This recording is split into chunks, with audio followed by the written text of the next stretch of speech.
Economic sanctions have become an increasingly utilized tool by the U.S. government and by our partners worldwide.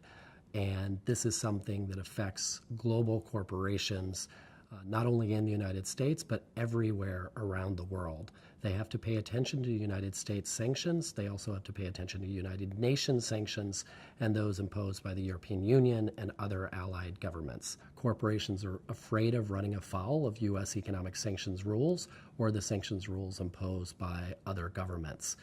They need savvy advice on how to manage the process, not only before OFAC, but before all of our interagency partners within the United States government. So it would be other prosecutors, regulators, those that oversee the sanctions rules issued by the United States, by our state governments, and by the international partners.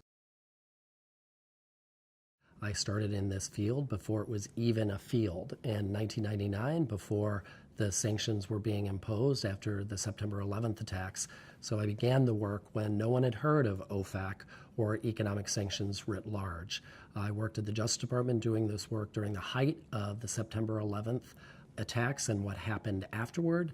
During the global implementation of sanctions, I went to the United Nations and helped to implement sanctions around the world through the United Nations Security Council processes, and then spent 11 years at the Department of the Treasury and OFAC, which is the principal U.S. economic sanctions agency, and it is recognized around the world as the leading sanctions implementer and enforcer.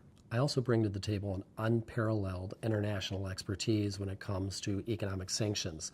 Not only have I worked at the U.S. Treasury Department for 11 years, but I've spent many years in international fora on economic sanctions work.